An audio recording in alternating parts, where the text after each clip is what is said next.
In 1653, a timber fort was constructed by the Swedish Africa Company. It originally was a center for timber and gold trade, and then was later used in the Atlantic slave trade. Other Ghanaian slave castles include Elmina Castle and Fort Christiansborg. They were used to harbor enslaved Africans before they were loaded onto ships and sold in the Americas, especially the Caribbean. This gate of no return was the last stop before crossing the Atlantic Ocean. Cape Coast Castle, along with other forts and castles in Ghana, are included on the UNESCO World Heritage List because of their testimony to the Atlantic gold and slave trades. The large quantity of gold dust found in Ghana was what primarily attracted Europe, and many natives of Cape Coast used this to their advantage. In exchange for gold, mahogany, other locally produced goods, and enslaved captives, local Africans received clothing, blankets, spices, sugar, silk, and many other items. The castle at Cape Coast was a market where this barter trade took place. In addition, the account of the limits and trade of the Royal African Company stated the agent general at Cape Coast Castle would supply trading forts with goods intended to be traded for gold, ivory, and slaves. Enslaved Africans were a valuable commodity in the Americas and elsewhere, and enslaved people were the main trade in Cape Coast. Due to this, many changes were made to the fort. One of the alterations was the addition of large, underground dungeons that could hold as many as 1,000 enslaved people awaiting export. Many European nations flocked to the area in order to get a foothold in the slave trade. The business was very competitive, which led to conflict, and for this reason, the forts changed hands many times during the course of its commercial history.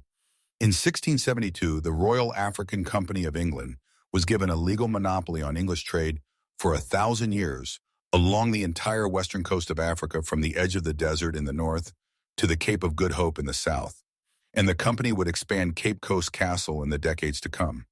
The Royal African Company found itself unable to enforce its monopoly due to a loss of ships from pirates and privateers and unafflicted slave captains who could undercut their prices because they paid nothing towards the costs of the castle and the forts.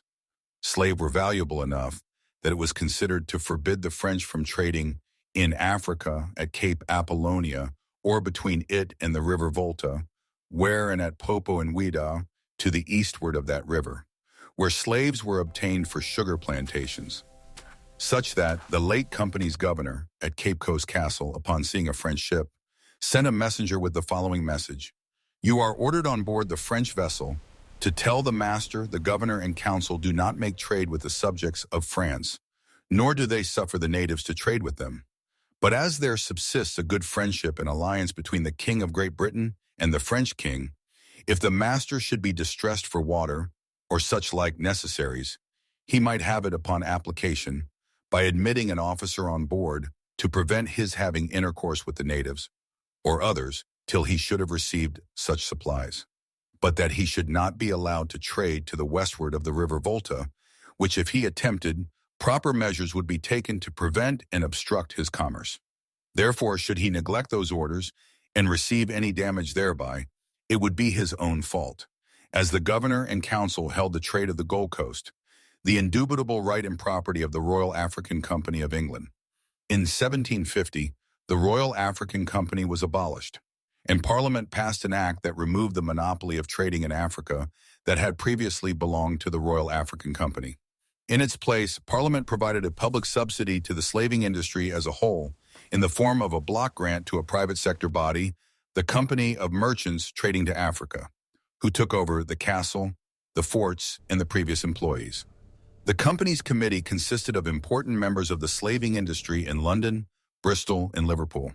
In 1777, the African Company of Merchants at Cape Coast Castle experienced stagnation by attempting to lower the price of slaves. Their plan was disrupted by a French ship that arrived at Anamaboa, and Captain Cotton intended on driving away the French ship to proceed with the company's intentions to lower the price of slaves. Thanks so much for watching. Hope to see you again as I bring you the part 2 of this story.